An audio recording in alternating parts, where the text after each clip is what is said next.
Welcome to the Good Day at Work podcast. I'm your host, Vikkie Buxton-Cope. And I'm also your host, Ben Moss.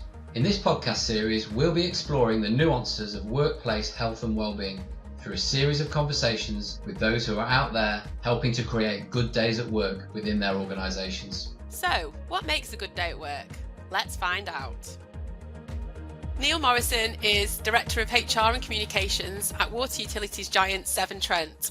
He started his career in HR management in 1996 and has since worked in a variety of roles within the FTSE 100 companies, including Rentokil Initial and GUS. Neil sits on the board of the Youth Futures Foundation and the Employees Advisory Panel for the Social Mobility Commission. He's also an experienced member of the Institute of Apprenticeships and Technical Education T-Levels panel, who has helped the Institute shape the exciting new qualifications for the human resources sector. Welcome, Neil. Thank you for joining us. Thank you very much. God, that makes me sound old, that, doesn't it? 1996, crikey. It's always those things that bring us back to reality, don't they? But thank you for joining us on the Good Day at Work podcast. We're really looking forward to having the discussion with you. So just to kind of kick off, really, we just want to start a little bit talking about your background and your journey in the field of people management, health and well-being. So do you want to just kick off by telling us a little bit about your journey to Severn Trent? So kind of wide range of sectors there. So imagine that's given you quite a broad base of experience in this role. Yeah, good. I don't know whether it's kind of, incompetence that you get moved on or whether it's a kind of competence that you can move on, but I'm claiming the latter for certain. So kind of going a little bit way back, I graduated in psychology, and I guess that was probably what led me into the people profession. Very early on in my career was this idea of kind of how do you apply some of the kind of stuff that I've been studying in a business environment, in the business forum, and I did a couple of kind of jobs to get some experience after I qualified, but probably the big part was moving into Argos, which was part of GUS at the time. And the reason it was kind of really important for me was, retail is such a people-dominated profession, or certainly was. Back then, you've got to remember this was kind of pre-internet retailing. Yeah. So Argos was the first kind of full, what's called clicks and mortar kind of retailers that integrated online and physical. And it was just a brilliant place to learn, if I'm totally honest. Brilliant place to learn about what good management looks like, what good leadership looks like, kind of how you can have good jobs and bad jobs. And I had a fabulous period of time there. What state was the internet in when you were there? Was that at the start of when it was going online then? So deeply dial-up at that point. Remember those noises? Do you remember those days? Oh, yeah. Yes. So when I joined, it was the way in which you reserved things at Argos was ring and reserve, and then it became text and take home, and then it became click and collect. So you can kind of see the sort of model. And so, one of the things I did when I was there was set up the first e-commerce structure that existed within Argos, working with the teams then, and nobody really knew what that was. Is it marketing? Is it sales? Is it technology? Kind of, we were very much in the sort of early stages of exploring that. But when I moved on, that was all kind of fully integrated. You could look at the same products online that you could look at in the old-fashioned catalogue. You could go into store. You could get it delivered to home. This is kind of pre-Amazon as well, if you think. Or Amazon was there, but as a book retailer, predominantly at that point in time. Yeah. So really kind of just a phenomenal business, and I'm probably a little bit sad, if I'm honest, to see some of the decline that's gone on with that brand, because it was it was the thing that Christmases were made of when you were little, the Argos catalogue. Oh yeah, I remember those days, circling it all as well and all of that. Exactly. Yeah. But I got a call from a company called Random House, or some headhunters working for Random House, which most people probably in the UK don't really know. It's quite an American brand, but it was book publishing. And this was before the Kindle. God, I am making myself sound extremely old. I didn't realise it. I feel like we're doing a This Is Your Life. It's taking you. Yeah. This was before cars. As long as you don't say it was before paper, then we'll be fine. It was so before the Kindle, before the iPhone was launched, and people were talking about digitalization of media, and I just thought that's going to be super cool to kind of see and experience and see what does that look like and how do you transition an organization through that. And of course, most publishers have done it incredibly successfully now, and Penguin Random House, which it later became, was one of those with that merger. But I guess, the question, how did I end up where I am now? It was something about wanting to come back to regional blue collar businesses, if I'm honest, that kind of, I love the Argos days for that kind of honesty of employment experience. And publishing is a very privileged world where it's very difficult to get into. People who tend to come from some of the most prestigious universities and backgrounds, and coming back into utilities was a nice chance to go, how do you create really great work in a blue collar environment, and how do you create really good jobs in that environment? So that was the thing that brought me back to Seven Trent sort of 7 years ago. Well, there's an interesting commonality there between the blue collar aspect, but actually there's also interested in kind of what you found going through all those three sectors that's the same, but also retail is really different to utilities, is really different to publishing. So like what are the things, the golden threads that have gone through it all, but what were the key differences across those sectors as well? I think one of the reasons I like moving sector is you've got to kind of be really focused on what does my organisation and my workforce need, rather than what did I do at my last place and how do I just lift and shift that. But I think the kind of commonality of the thing that probably for me has joined up my thinking is, how do you create workplaces that are additive to people's experience of life? So how do you create work that really makes a difference for people? And that can be in very, very different ways. So, if you're, in Argos at that time, and probably still, a lot of the workforce was a kind of female part-time workforce, creating jobs that fitted around caring responsibilities, or fitted around other parts of life. And so how do you create really good work there? Penguin Random House is obviously slightly different, but how do you free people up to be super creative and deliver kind of, we used to talk about it as kind of, we wanted them to do the best work of their lives when they were with us. So how do you facilitate that? And then in Seven Trent, we kind of very, very unusual, I think, in that lots of people still will work for us for 10, 20, 30, 40 years.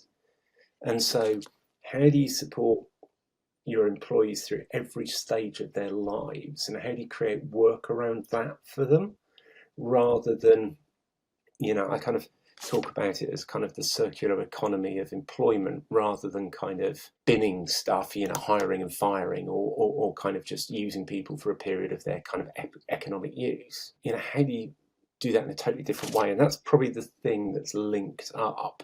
But of course, three very different environments. I mean, I think some wag said it was like from memoirs to reservoirs or something like that. But, it wasn't quite that glamorous, but it was something like that. That could be the title of your book. It's an interesting value that in Seven Trent, and as you say, quite unusual, that wanting people to stay for that long. Because my sort of sense of the businesses that we work with, and the norm is that people have kind of given up on that. Employers have given up on wanting people to be there for the whole life cycle, because it's obviously part of the narrative that sort of cradle to grave career is no more. But it's really interesting to hear that A, it can be, and B, you want it to be as an employer. I think we've lost a lot of the value that work can give to people, because we've assumed it's a temporary relationship. And I think, it's very similar to any other kind of relationship, whereas if both parties really work at it, you tend to have a better outcome over a longer period of time.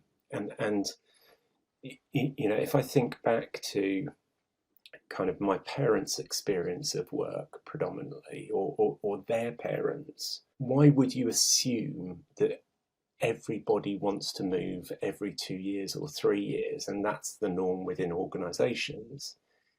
When you can say, we can help you find a new job with us every 2 to 3 years, and you have that knowledge and commitment and experience that comes with that, rather than recycling every 2 to 3 years and having to hope that you can kind of find it in the market. But I think the other thing is that we employ people where there aren't a lot of good jobs.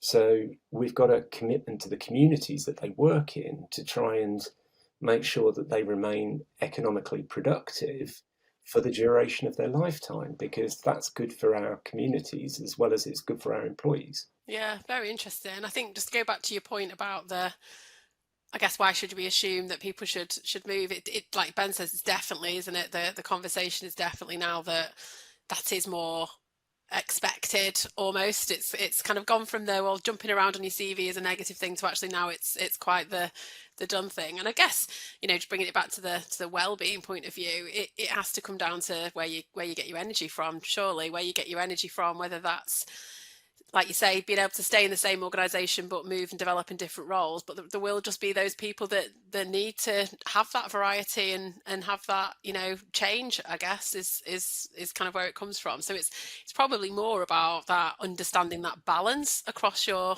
employees and what the best balance of that looks like for your business, I guess, is probably where it's headed, I would have thought, in terms of understanding, like you said, Neil, the needs of your specific employees, rather than just trying to plug and play at each kind of organisation. You obviously can't do that, can you? No, but I think, if I come back to that point, I think people can get variety and change within an organisation, so it doesn't necessarily need to be outside of that. Yeah. And I think if you properly work with people to manage their careers, if you take chances on people, if you're supportive of people kind of stepping outside of their swim lane and trying to do something else, I think you can cater for people who want to do the same job for 25 years and come into the same site and work with the same operations, and the people who want to do different things and get variety. It's thinking about how you facilitate that. And I think, I've got a slightly more dark hat version of why I think this happens, is that employers got rid of any loyalty for tenure. So that used to be pension. So when employers basically got rid of any kind of incentive to stay for your career because your pension transfers and it's defined contributions, that's kind of why, or some of the reason why that has resulted in people moving around. Yeah, change that kind of contract, didn't it, really, in a way, with how people feel about it. Yeah, totally agree. I guess the other thing is there's a real, perhaps people don't, in a group like Seven Trent, it's much broader than people probably think in terms of the what it does as a, you might want to tell us a bit about the breadth of that, but like what it does and the breadth of the variety of roles that people could get into, because I imagine it's quite different to what a business like that was 30 years ago, pre the green economy and all of that. There must be much more opportunity in there, and I guess you by doing this, you're really moving. It's ironic because you're kind of going back to where things were, but you're moving with the times actually and taking the opportunity. Yeah, I think that's right. And I think, when you are trying to change the way in which you operate and trying to sort of develop the way in which you build things or run things, which is obviously a large part of what we do, actually having that legacy knowledge is really, really important, because people, you need to understand where you've come from to understand where you want to go. And that was the same in publishing. Editing a book actually is no different in a digital world than it is in a physical world. So you need to have that knowledge of some of the core competence in order to be able to say, but how can I enhance that in a digital world? And it's very similar with kind of utilities, that you kind of go, actually the core operation of what we do is pretty fundamentally the same as it's always been. The provision of clean drinking water, which in this country we've got some of the best quality drinking water in the world. That's pretty much been consistent during a period of time. However, the science behind it has developed, exponentially, and the way in which you can use artificial intelligence and automation in order to do that. So it definitely does develop, but I think that legacy knowledge is really important. And I mean, your point about complexity, Ben, is absolutely spot on. I mean, I think, one of the things that always slightly frustrates me is people go, oh, God, how hard can it be? Water falls from the sky. And I kind of think, crikey, if you're in retail, what you do is you put a product that you don't make on a shelf in a building that you don't own, and you sell it to someone who's coming in the building wanting to buy something. Whereas running Victorian infrastructure that exists under homes, streets, fields, is on 24 hours a day, 7 days a week, 365 days a year, is massively impacted by climate and weather and all of these things. Actually, it's really quite complex. Well, yeah, the other truism is that water finds its own way wherever it wants to go, isn't it? It does fall from the sky, but then it just goes. So that is what you're managing.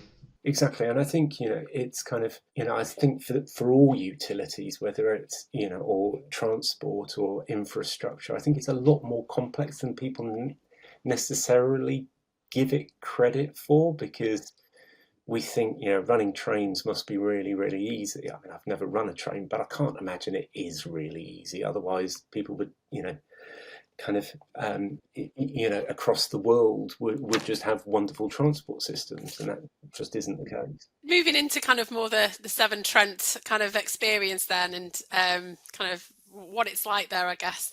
What's the culture like? How would you describe that to somebody from the outside in terms of what it's like and how it might have changed even? The word that we always use is nice. Okay. And do you know what? I raged against that for a while, because I was just like, nice, it's just kind of, what does that mean? But actually, it is just the nicest place that you could possibly want to work. It's full of very friendly, collaborative, non-political people who get up each day and come to work to do a job that lots of people wouldn't consider doing. A lot of our workforce are out, as I say, 365 days a year in all sorts of weather conditions, up to their waists in mud, water, and to do that, you've got to have a kind of level of selflessness. It's almost like a service ethic, almost like vocational, harking back to the public ownership history, I guess. Yeah, it is, and I think I suppose there's lots of debate about ownership models of the sector and should they be private and should they not. We're obviously FTSE listed, so we kind of have all the governance and transparency that comes with FTSE businesses. But at the end of the day, I think I could probably speak for the vast majority, the vast 80-90% of people say they come to Seven Trent to work because they like the people they work with, they like what they do, they're providing a service to their communities, so the places where they live. Something like 95% of our employees are also our customers because of the geographical coverage. But over 80% of our employees are shareholders as well. So they also are invested in that sense. And it shows through in engagement scores. It shows through when you ask people to come out in the middle of the night in order to do something, they pick up the phone. They don't suddenly pretend the cat's eaten the phone and it's gone. And yeah, they've got a really strong sense of purpose, haven't they? They are connected to what they do in a way that is obviously a massive, as we know, massive factor and contributor to having more good days at work, higher well-being, and all those things that you've just described. Exactly. And in my role, you can't put a price on that. Absolutely not. No. It is, there is not a benefit or a policy or anything that you can do that singularly creates that. It's a coming together of thousands of people over a period of time and really wanting to build that together. It sounds like that's been a constant. Has much changed over the last, the time you've been there, 7 years? Have there been cultural changes as well with that sort of underpinning constant? I mean, I guess, in response to the market and the economy, etc.? Have you had to kind of effect change to keep up with that? So the core parts of it, I think, are very, very much the same as the organisation that I joined. I think what we've done over the last sort of 6-7 years is try and get out the way of them a little bit, because I think sometimes management practice can get in the way of actually some of the really core, valuable sort of assets that you have in the organisation, cultural assets that you have in the organisation. So we're trying to get out of the way of it, and then also looked at kind of how do you just enhance it. So how do you do things that are right for the Seven Trent workforce rather than that are right for the Google workforce, or there's and one of the kind of areas that I get deeply frustrated about is this kind of focus that we have on white collar workers and white collar knowledge workers predominantly in their experience of work,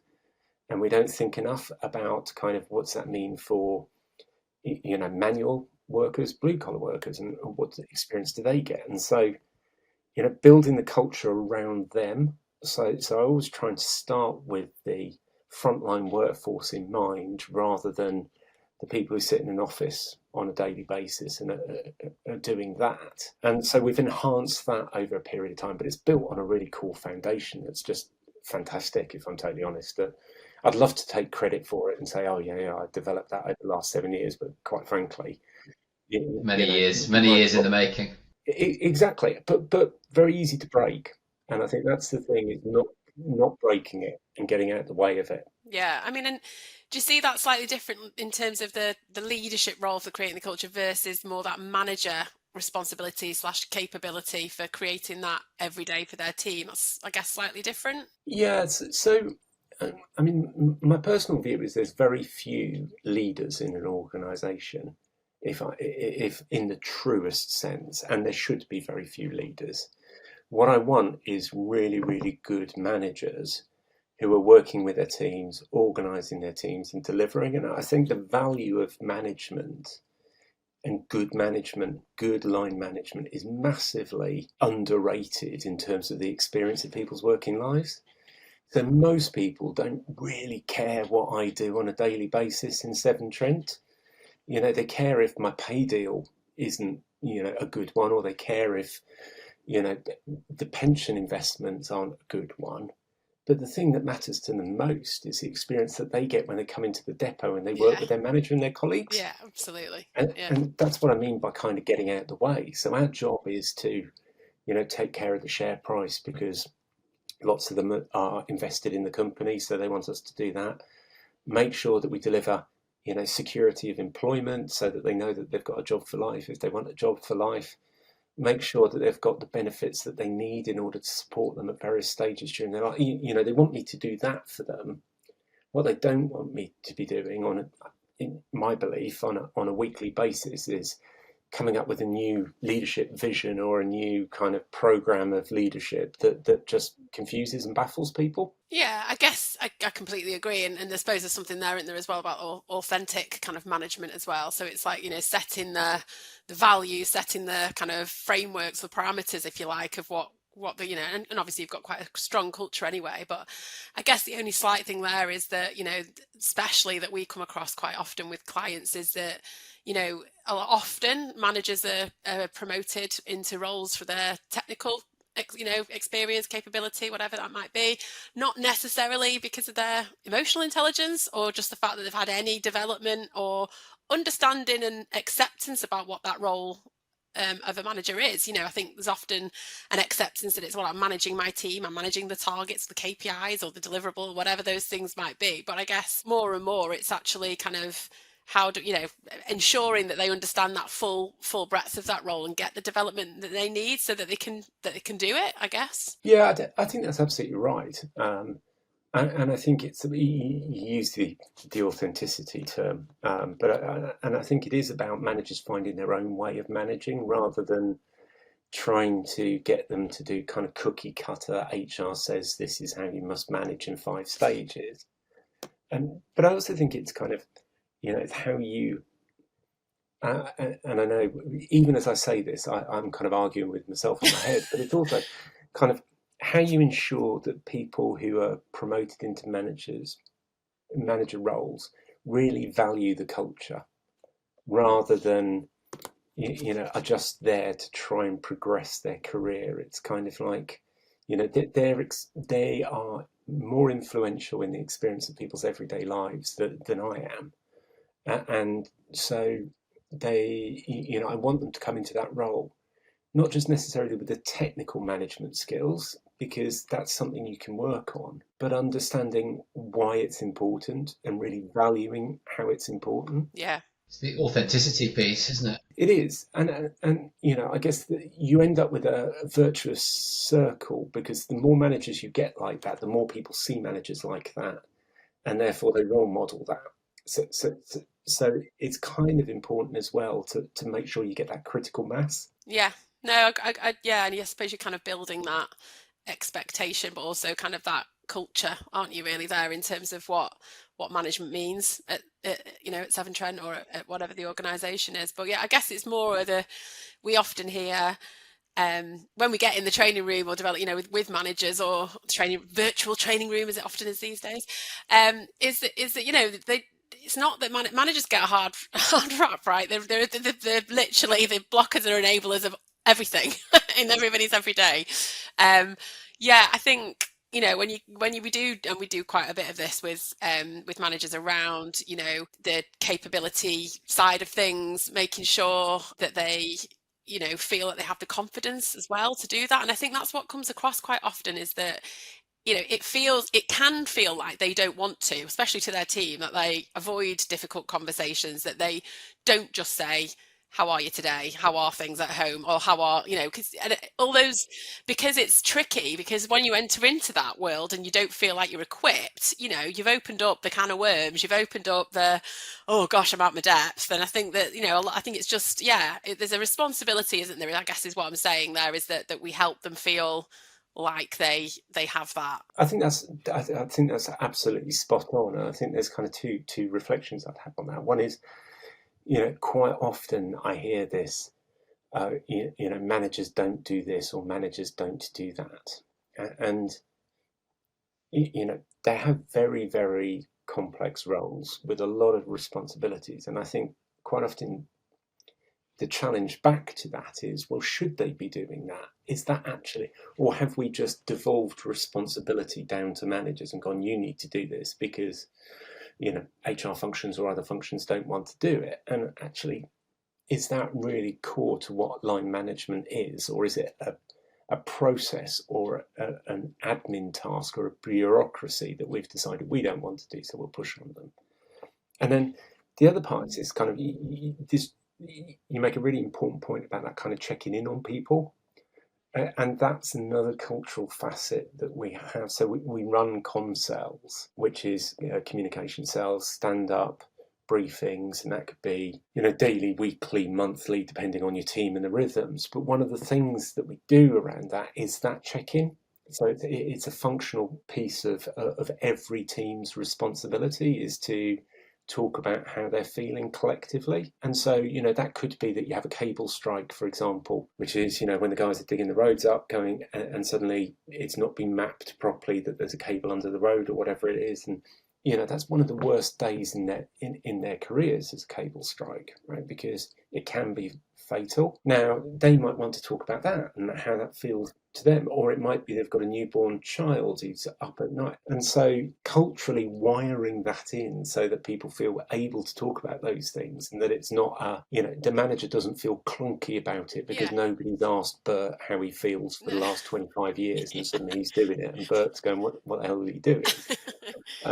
Making that part of who we are and what we do, it really kind of empowers people to talk about how they are, rather than just putting it on the manager to go. Yeah. Oh, and it's about feeling psychologically safe to do that as well, isn't it? Because it's all very well that you get that process in place and you ask the question, and then people just go, yeah, I'm absolutely fine, because oh gosh, I'm not, I'm going to lose my job, or am I going to, is this going to come back on me, or is it, so I think it's all of that, isn't it? It's that authenticity. It's the you have to do, we talk a lot about the nudge theory thing and so as well, in terms of it has to be, when we work with managers around this area, it's around habit forming. So it's sometimes, yeah, it has to start with something like, you know, like you put in place to make it more of a regular thing. But yeah, I mean, I suppose all those things coming together, and the way the best ones do it is that it is that natural back and forth conversation, like you say, so that you feel like that's just a normal part of your everyday, rather than, oh gosh, something bad's happened, I need to try and get it, you know, get it off my chest and in somewhere. Well, it's interesting, Vic, isn't it? Because we you know, we've ended up in terms of our solution design in a very similar place to what Neil's describing is happening at Seven Trent. Because, you know, with well, you'll know, Neil, manager capabilities like big in terms of the moment. There's like quite a big push on it. A lot of chat about it. It seems like organisations are sort of switching onto it, and that's what I think. Where that's coming from is, yeah, let's not just sheep dip everybody or send people on resilience courses anymore and expect them to be resilient because they've been on a course. Let's try and develop some deeper level of capability and habit, perhaps. And people are, but then what we were finding, you know, in the earlier conversations that we had about this with people is, well, yeah, okay, but what is that? You know, what is a solution that isn't just doing the same thing and just sending managers on training courses so that they get sheep dipped and right, do this to create resilience, to create well-being, whatever. Kind of where we ended up was it was this thing about creating the capability for health and well-being conversations, habitualizing health and well-being conversations, giving people the tools to do that, both in terms of the process but also the data.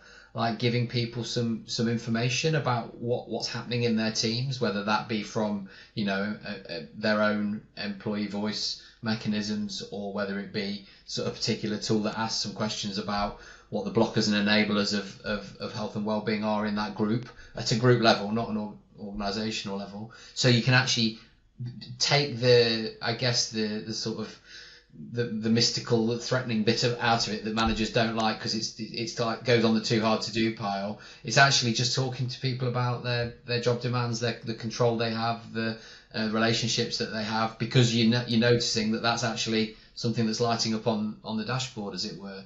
So it's actually, again, just making it a more comfortable place to be, perhaps the data facilitating that conversation a bit more, because you know it is something that's really happening in the team, and what they need is the skill and the confidence to talk about that information, rather than having to work out what it is all themselves and have, you know, all the conversations with all the team members to work out all the problems.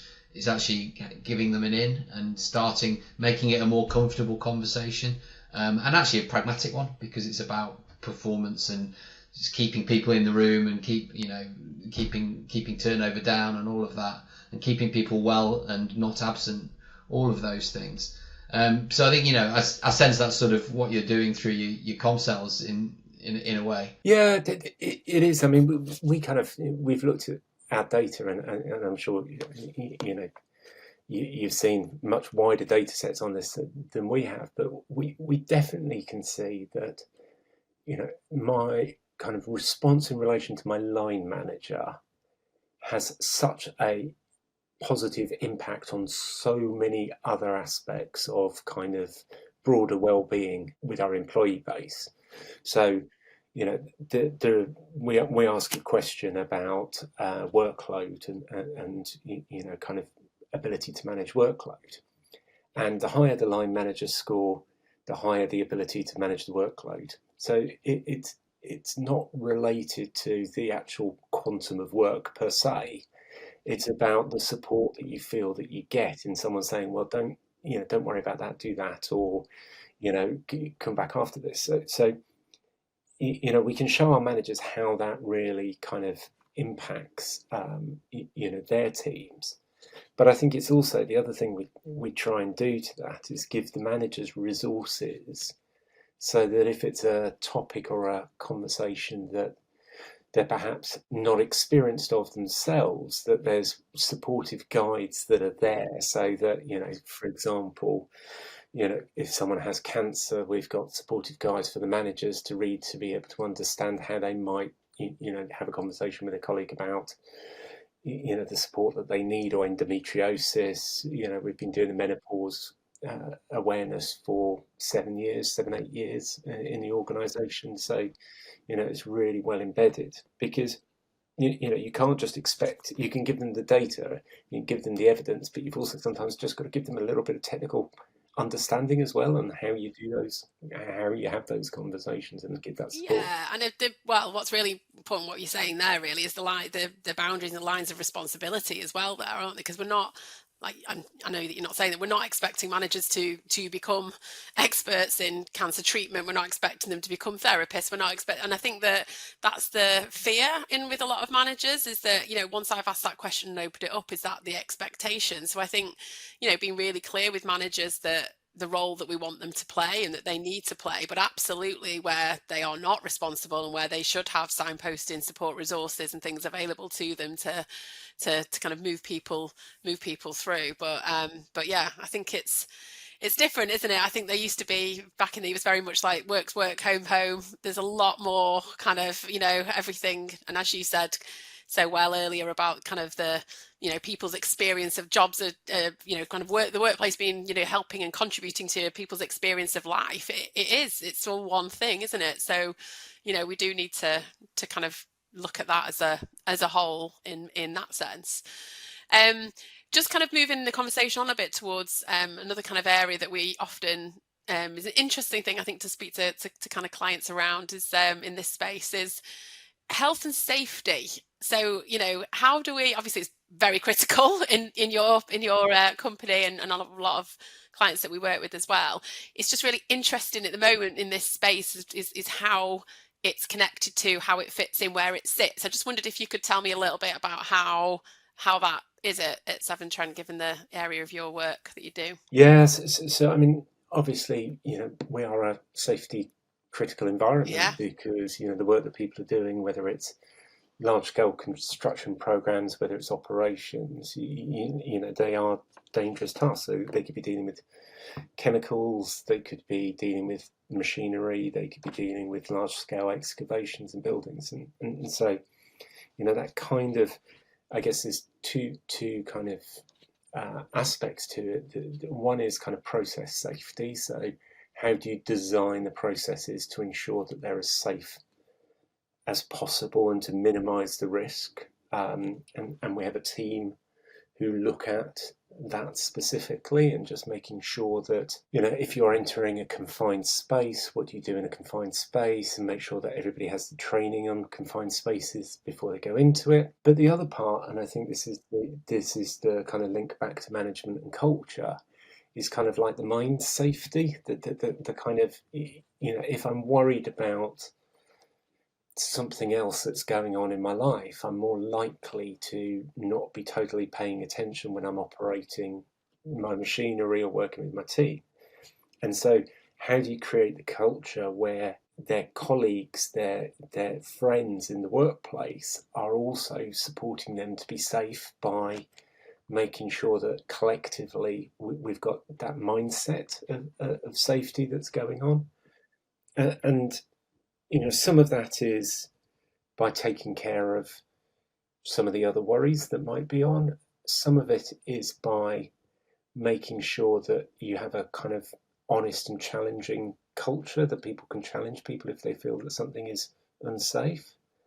And some of it is simply caring for one another, and really creating that kind of deep care that says we don't want anyone to go, to be unwell or unsafe because of the work that we're doing, because that's the biggest breach of the kind of psychological contract you could possibly have, I think. And how's that evolved, Neil, over the last sort of 7 or 8 years? Because I mean, if you're anything like a lot of the businesses we work with, particularly in the construction space or whatever, the health and safety has been excellent for a long time, but the more mental health side of it, and that recognition, as you've just said, that the antecedents of an incident could be a physical issue, or it could be a psychological or mental issue, but it doesn't make it, both are equally important. I imagine that 7 or 8 years ago it was much more the excellence in pure health and safety that was to the fore, but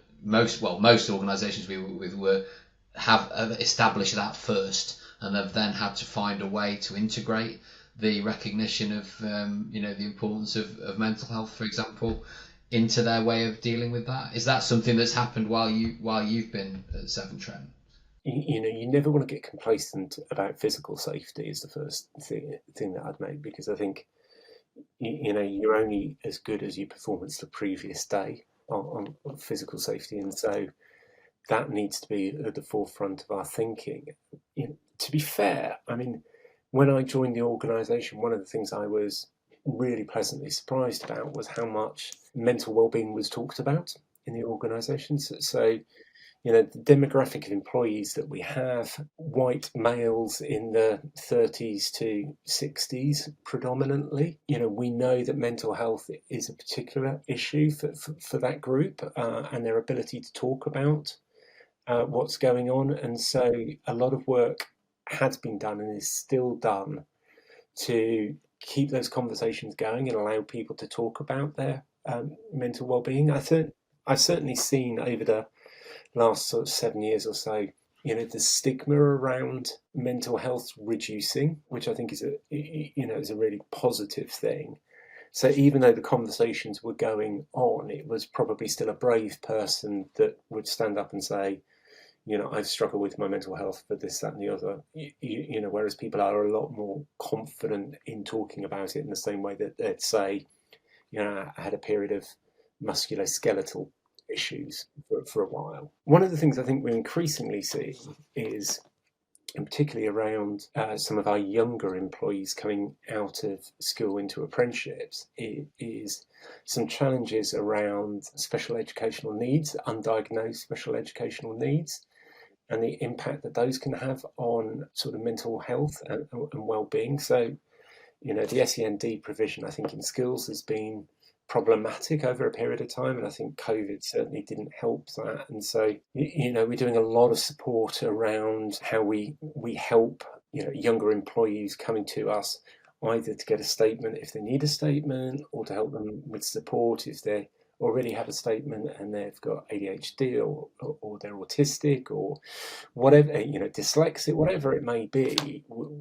But I think, that worries me, and I think that's probably the next phase that we need to see in the world of work, is how we get better conversations about those things, because I still think that's missing. Yeah, it's interesting you say that, actually, Neil. We've been talking recently about, not to take it back to those poor old managers again, another one for the list, but it's, as we've said, they're the everyday, they're the kind of direct environment, they're the people that can signpost and all those things. And yeah, I think there's definitely something in the kind of area of some sort of kind of capability build around that kind of area of neurodiversity, and just in terms of awareness and understanding, because I think that there's certainly not. I have the other side of my life. I've got two children. I'm a governor at the local school, primary school, so I have quite a role, and I see a lot and I hear a lot, and I'm a lot more closer to it, I think, in terms of in terms of what's coming through, what the challenges that the pandemic has absolutely, like as you say, massively brought to the front, I think. And I think that that's just only coming through, going to kind of continue to go through, like you say, into the world of work. And I do wonder, whether there is that piece around the education piece around that, so that more people can understand that. I think there is from my perspective, I think, a big gap there in terms of knowledge, awareness, understanding, education around that, and then obviously into the more practical side of that, about how we actually then support and help people coming into roles and organisations in that environment. Yeah, I think that's right. I think managers understanding how to manage people in different ways, and it doesn't necessarily need to be that someone is neurodiverse. It could just be that people's preference on kind of style and approach, and that's why it kind of comes back to that conversation about not being taking a cookie cutter approach and just kind of going, this is how you do it. But the very best managers know how to get the best out of every single person within their team. Who needs a bit more attention, who needs a bit more chasing, who needs to be left alone. And I think when you see managers doing that really, really well, actually an extension of that would take them into managing people who are, diagnosed with, whether it's, as I say, ADHD or they're autistic or whatever it may be. Yeah, and personalised well-being comes from people, right? Not an app. It's the line manager that makes it personalised. Their ability to understand that, and in a way, I see the neurodiversity support piece. It's very similar to what we were talking about in terms of the health and well-being or mental health conversations, because there's two components to it, isn't there? There's learning, there's the habit and the forming the habit and the confidence and the capability to have conversations, which is like an underpinning capability, and then there's the getting comfortable with the content of what you're talking about, whether that be mental health, depression, health and more positive health and well-being, or neurodiversity and the needs associated with that. But then connecting that with what the organisation offers in terms of support. So it's actually, I can see that if people have spent time and effort creating that capability in line managers around mental health, they can build on that foundation, and it actually becomes more about the content and the support being put onto that same habit foundation. I think that's absolutely right. And, we've got about 10,000 employees, and there are a whole bunch of sites. Some of them are big sites, some of them are very small sites. And there are, I'm certain, a whole bunch of arrangements and a whole bunch of things that are going on that I have and my team have absolutely zero idea about, because the manager has worked it through with their team and it's all working beautifully. And you can't do that, as you say, with an app or with a policy, or so it just doesn't work. So you need to start with that human first approach, I think. And I think that's what's at the core of genuinely creating good cultures in organisations. It is starting with the individual and building kind of the work experience around individuals, rather than seeing it as a kind of economic trend, kind of relationship, and that's the only thing that it is. It's interesting. We've talked. It sounds like you have really created that, particularly in your local region as well, that employer brand that people would want to work for this in this culture, and obviously they will know people who do work in the culture, and that will attract people into it.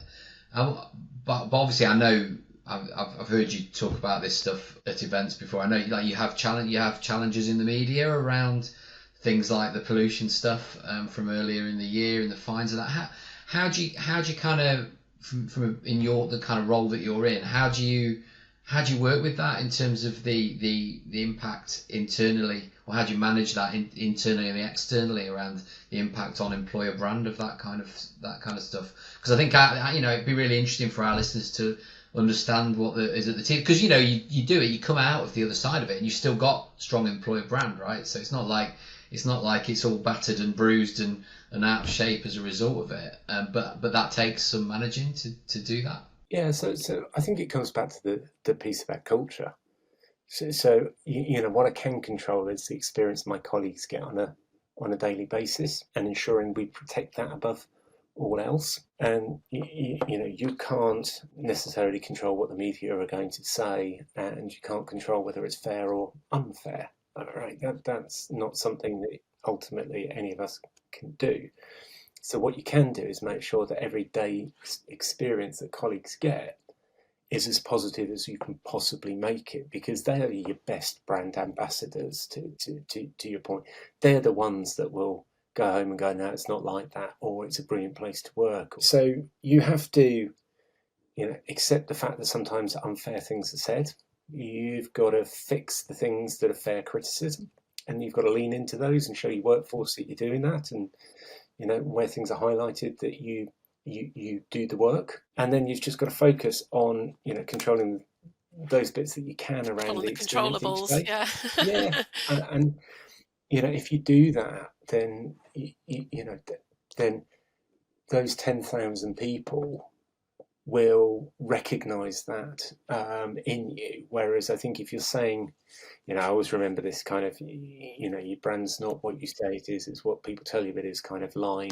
But I think, that's very, very true about your employment experience. Is very much what people tell you it is. Those 10,000 people. It's not what you say on a poster On the or strategy you say on document, yeah, yeah. exactly.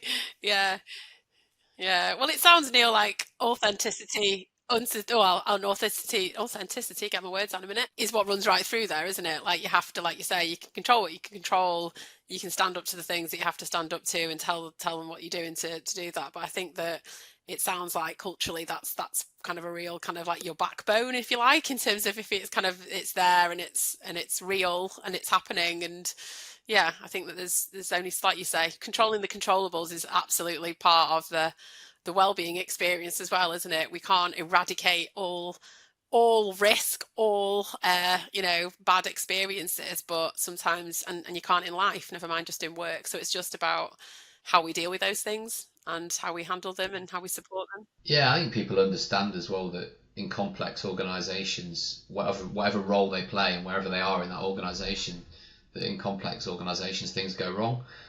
Sometimes there's so many different influencing factors at play that things will go wrong. But it's that thing of, if you've got that underlying trust, which it sounds like you do have, then people will forgive that or understand that, and understand that it's what you do next that like everything in life, it's that reaction to when things go wrong that really makes the difference, and they'll trust you to take the right next step, if you like. I think that's right, and kind of, it's one of the things about having a longer tenure in your workforce as well. So they'll judge you over a kind of 20-year time frame rather than a 3 months or 6 months. So lots of our kind of colleagues have been there, as I say, multiple decades. So their experience now, they judge against 20 years ago, and the vast majority of them would say, we provide a way better service. We operate much more effectively now than we did 20 years ago, because they've got that time frame. So when they read something in the media, they're able to kind of put that into perspective with their experience versus if someone's never thought about the water industry and then they read an article, that's their only point of data, isn't it? So of course they're going to make a judgment. That's so true. Absolutely. It goes back to what you were saying about it, like any relationship in that sense, isn't it? When you've had that longer standing relationship, you've got that trust, you've got that reference point, that benchmark. That completely fits with what you were saying before about that kind of longevity of service and things. So what would you say is your key priority in terms of employee wellbeing? What was the kind of key priority right now for you in terms of kind of an area, if you were to say like one key area of focus around employee wellbeing? Yes. So can I be slightly cheeky and give you two? Very, Go on very then. quick. So I think one that they're quite at different ends of the thing. One that worries me is around the amount of conflict that people are seeing outside of the workplace, and the amount of debate, and how you create the kind of safety inside of the workplace where people can come away from, whether it's social media or whether it's stories in the media or just in the pub or whatever it is. How do you just create that place where it's just about work?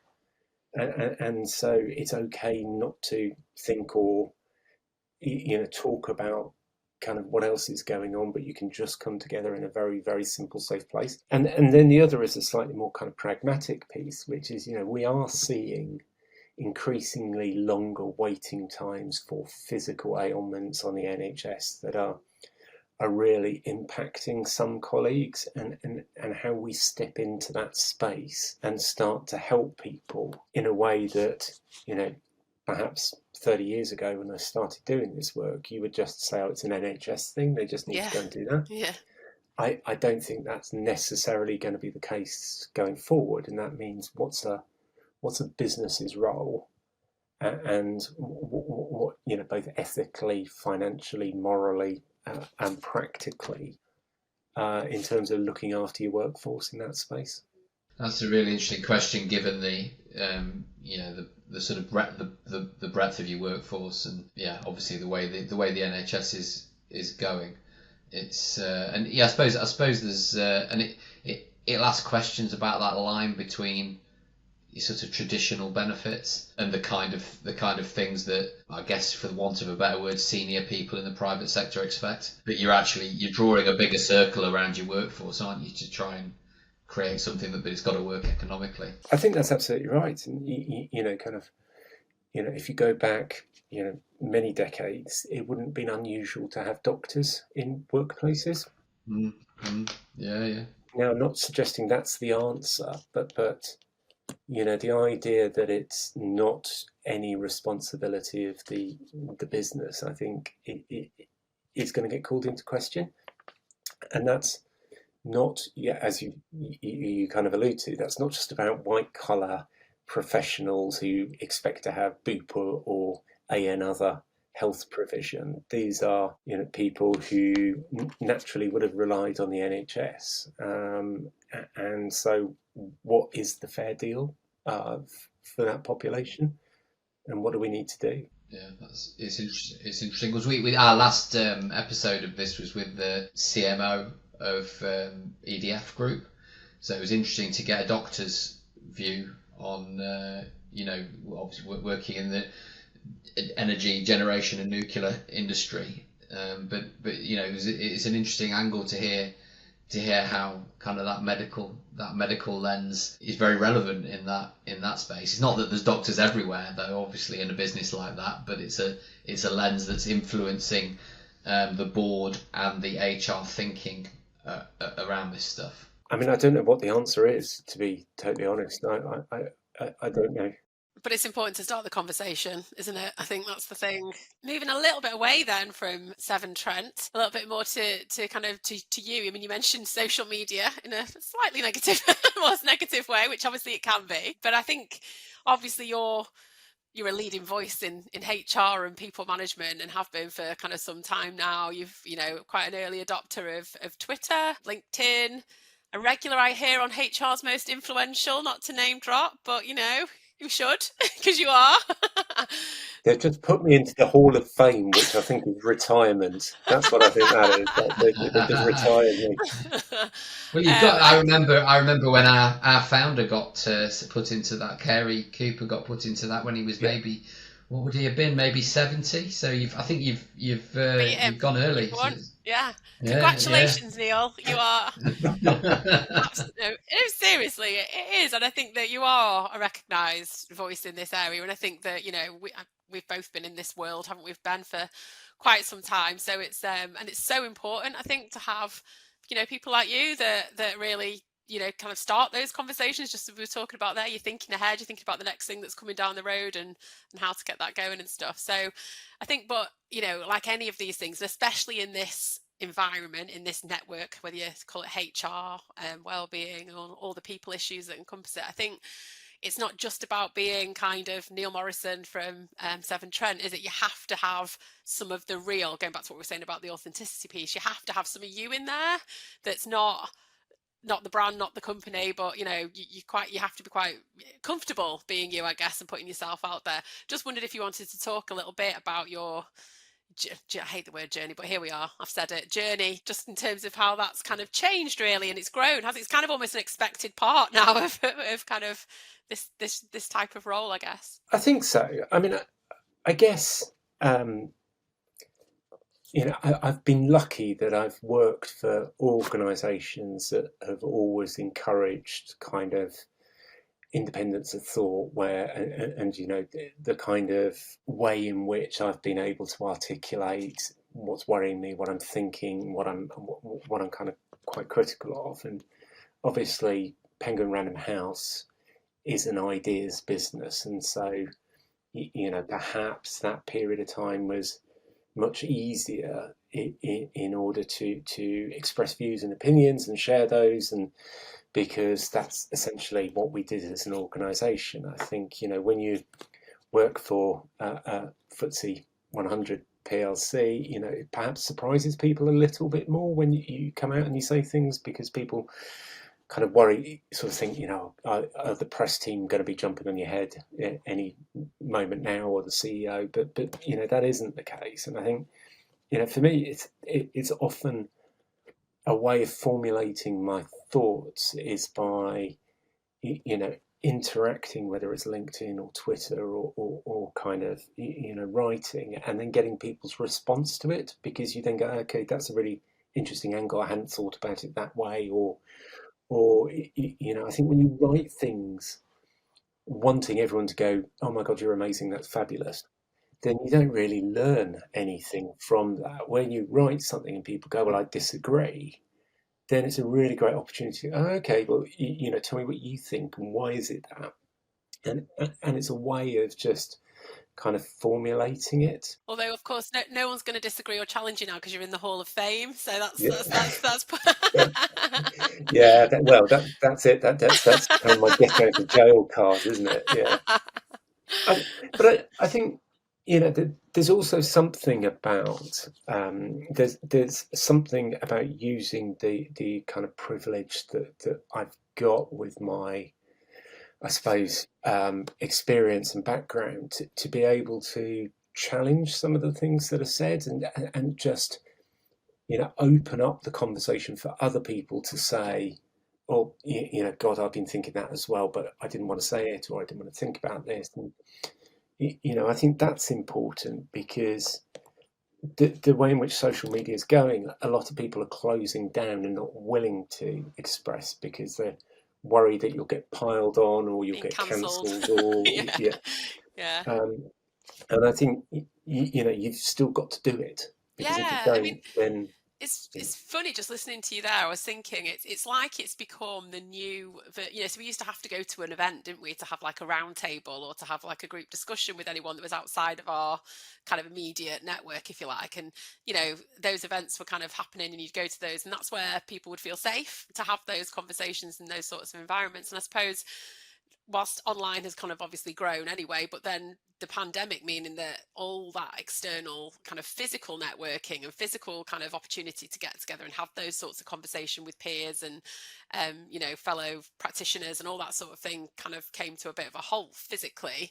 So I guess kind of maybe that's opened up that space, and there are some safe spaces online for people to do that. But like you say, it's I think you're right, definitely people are more worried than ever, aren't they, that to put, especially if they're not in a supportive organisation, to put stuff out there. Well, there's a very fine line between violently agreeing, which is just boring, and violently disagreeing, which can be quite unpleasant and unnecessary, I think. And the best conversations I've been involved in or seen online is just in that sweet spot in the middle. But humans being humans, it doesn't always stay there, does it?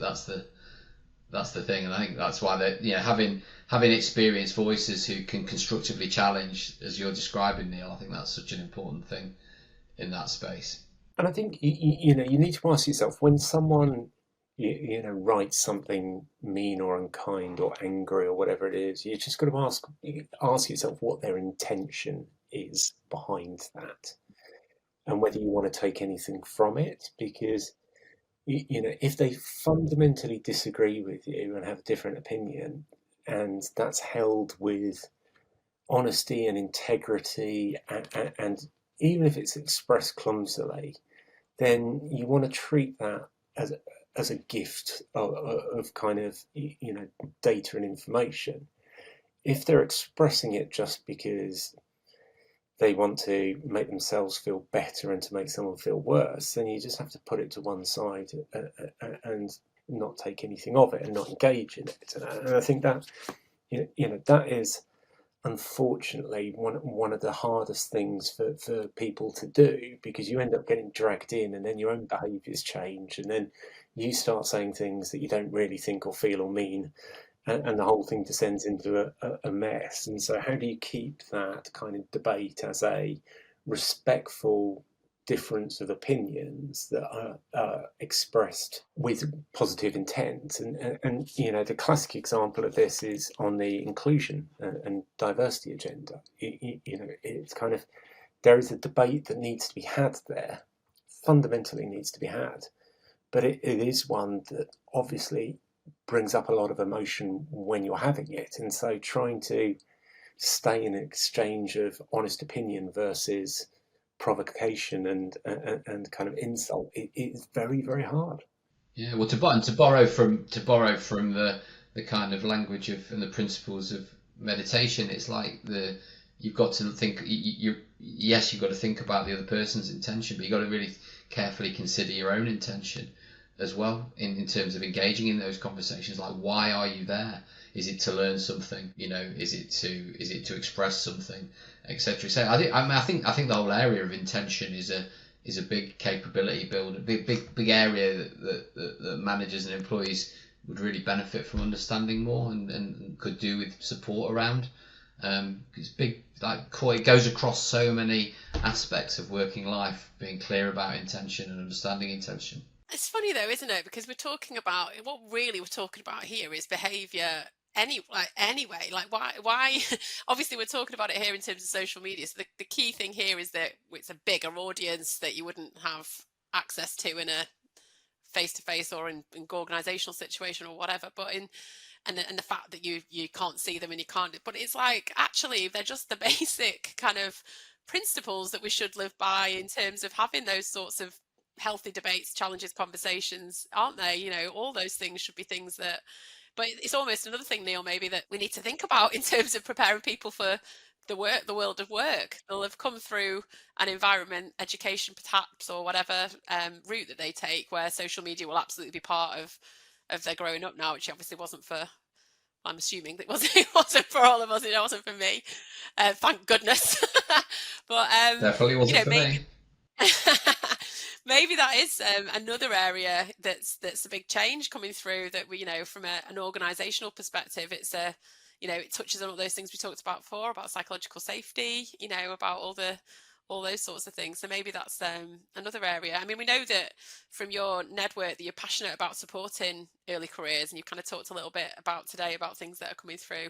What would be your advice, kind of key advice for young HR professionals coming through into this area today, whether it's about social media, whether it's just more broadly? What do you think is the kind of key message that you'd like to get across? So I think it comes back to that the area I mentioned earlier about kind of, should you be having certain conversations at work at all? Are there certain topics that actually that we should just say, when you come to work, the conversations are about delivering water and wastewater services for customers across the Midlands and East Midlands. That's what we do here. Talk about football, talk about baking, talk about the run you went on this morning. But there's a whole bunch of other things that actually we don't need to have a conversation about here. And I think what we're increasingly seeing in organisations is organisations feeling they have to have the conversation in the workplace, and then struggling because it creates some kind of schism or split. And a good example of this at the moment, is kind of women's rights versus trans rights, and that debate is, it's a very, very, very complex one to try and facilitate in the workplace. And most people, so if I was advising anyone coming into HR, it is okay for work to be about work, and actually that's quite a healthy thing for lots of people to be able to talk about and simply focus on the transaction of work. And it's not a bad thing, and we've done it for generations and generations and generations and generations. Kind of creating social policy in workplaces can be really challenging, and just be careful that you don't head down that road, because that's when you do try, whether it's social media or in person, you can create in groups and out groups really quite easily, and then you've got to try and fix that. So maybe it's something that you shouldn't, even get into the foothills of. Yeah, not to challenge HR's most influential, who's in the Hall of Fame. I'm terrified of asking the question, but I will anyway. How do you square that though? Because I tend to agree, Neil. To be honest, I think I think that's a quite refreshing perspective, if I'm honest, to hear. And I guess I'm just wondering, with many of the conversations that we have now, inclusion is obviously something you want to, people to feel like they can be themselves, be their authentic selves, be that, and that might be about having those sorts of conversations about some of those really challenging issues and things. How do how do you tread that line, and the authenticity piece that we've talked about quite a lot today as well? How do you do that whilst psych safety as well? It's a fine line, isn't it? It's a bit like the conversation about the health support earlier. It doesn't necessarily have one easy answer, but there's a lot of elements to it, aren't there? There are, and I'd be lying if I said I had the silver bullet to it. That was going to be my marketing thing for this podcast, Neil. But what I would say is there's a difference between someone being able to be their authentic self and them dictating how other people should be. And I think that's probably, the line is somewhere in there, which says, how do you create inclusive workplaces that are inclusive rather than prescriptive? And that's going to require lots of thought and lots of work by people who are way cleverer than I am. But where I think we've strayed a little bit is our version of inclusion has become social policy. And I think that then gets problematic, because by its definition, you're saying either you've got to believe the same things as me, or you're not part of this organisation. And that's where I think it crosses a line into something that's probably unintended. Well, there's a difference between saying we don't have to talk about X, Y, Z here versus you can't talk about X, Y, Z here.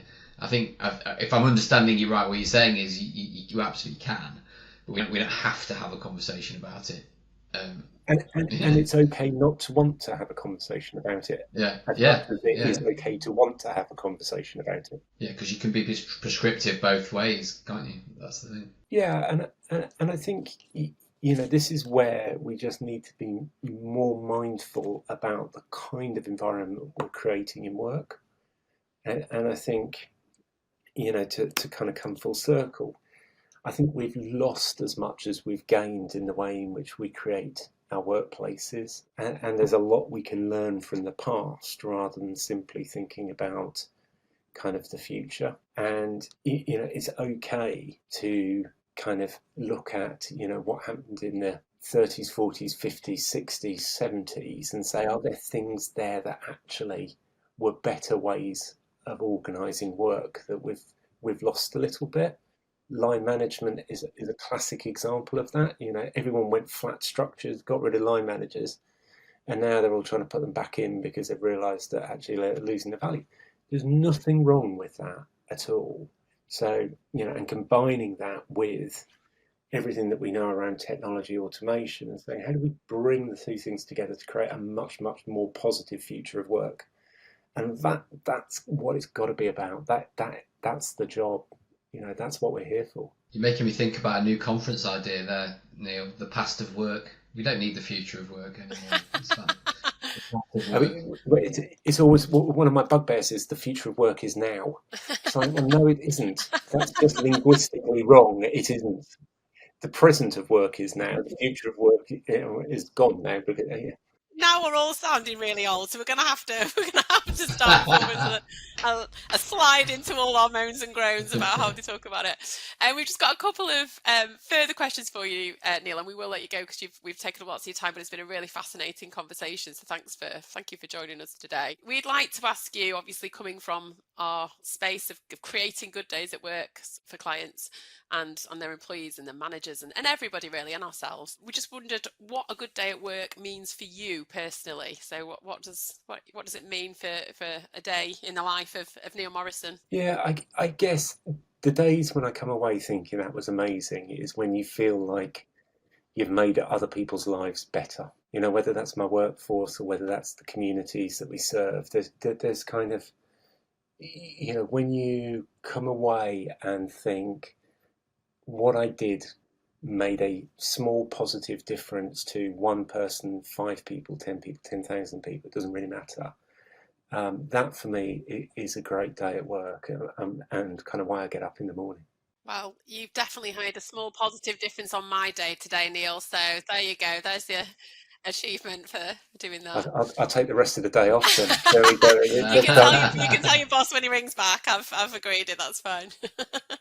With Neil, how do you kind of maintain that healthy balance? What's the sort of non-negotiable for you to stay in flow and energized? And like when you recognise it's going a bit out, what do you do to stay there? Yeah, so I mean, I love what I do. I fundamentally love my job and I love my work, and I'm lucky that I can, I'm at a stage in my career when I can kind of choose the work I do and make sure that I enjoy it. But I think, I'm a great fan of solitude, and when I kind of feel that I'm losing my energy, going off and being in the middle of nowhere, up a hill, up a mountain on my own with nothing, it is kind of how I gain perspective again. I'm an introvert by nature, so my energy comes from me. I definitely doesn't come from other people. So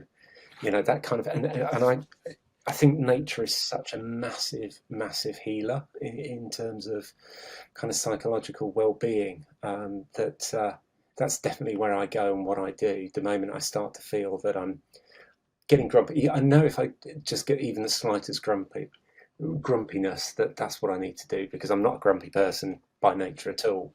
And so, yeah, I have a little word with myself and take myself off a hill somewhere. And, not off a hill, hopefully. Hopefully yeah, not up a hill and back down. Up a hill, not off a hill. Yeah, like a big cheese rolling down it. I kind of do. Yeah. Oh, great image. What a great image. And then just finally, what would be your kind of one piece of advice for kind of fellow health and wellbeing practitioners?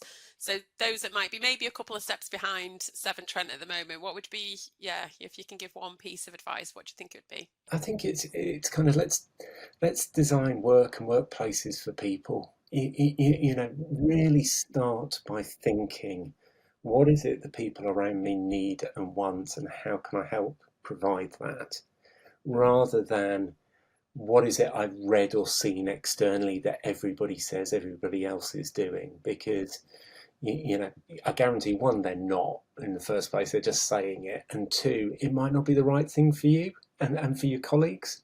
So have the confidence just to do what you see as the work that needs to be done for them, rather than what others are telling you might need to be done. Great piece of advice. Comes with experience, that, and being in the Hall of Fame. That's why you're in the Hall of Fame, for those sorts of nuggets.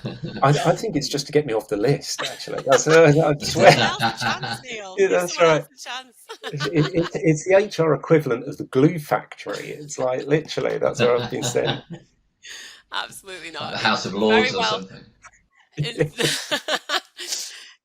It's very well deserved, and you can see that from the insights you've given us today. So thanks so much for joining us on the Good Day at Work podcast. We've really enjoyed your company today.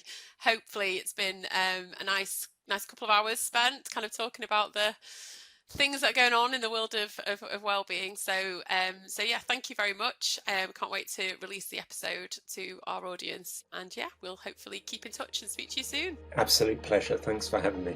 Thanks, Neil. Thank you so much for listening to the Good Day at Work podcast, brought to you by Robertson Cooper. If you enjoyed this episode, be sure to subscribe, like, and leave a review. Every time you do, it helps us to promote our podcast and increases the chances of others finding the show too. For further details on Robertson Cooper and how our science-based products deliver data-led, actionable insights that empower organisations to create more good days at work, enhance employee wellbeing, and support key business outcomes, head over to robertsoncooper.com. See you next time.